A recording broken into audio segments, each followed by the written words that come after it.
Hey, it's Dr. Dill with 5 reasons why you may be experiencing complex grief after the death of several loved ones. And I'm responding to my viewer here. She says, please help me. My husband passed away in March and my mom passed away in July.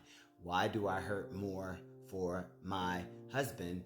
I was real close to my mom. And I think you're going through complex grief, meaning that you had this one loss and then here comes another one. So you're not really able to grieve effectively for either one of them. And so I don't think it has anything to do with the love you have for your mom versus the love you have for your husband. I believe it's just you were devastated and hurt by your husband. When your husband died, you weren't able to heal and process and grieve effectively. And then here comes the mom. And so I think they kind of blurred together, I think is what's happening.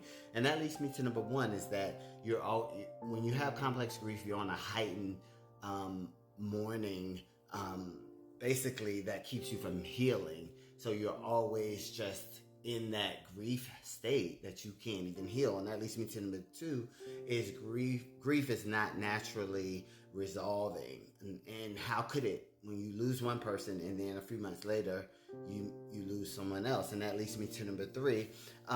Your heart was broken when your husband passed away. And then it broke even more when your mom passed away, but now the emotions are all blurred together. I think that's the explanation here. And then number four, there's a point where you're not sure what your emotions are.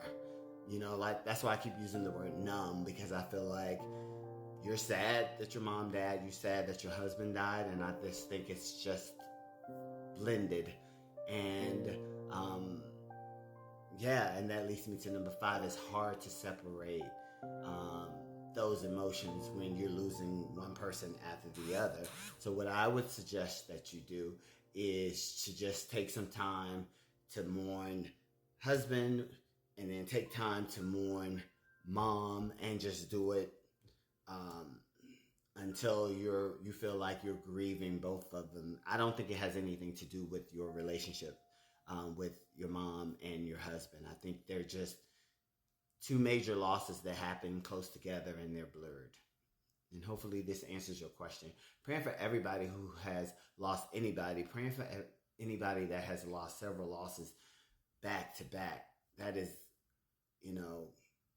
very, very hard. So if you're struggling with grieving, something like this with complex grief, you don't know what to do, please seek a therapist so they can help you maneuver through your grieving process. They can share with you things to do to help you grieve each person individually and not feel like you're taking away anything from either one of them.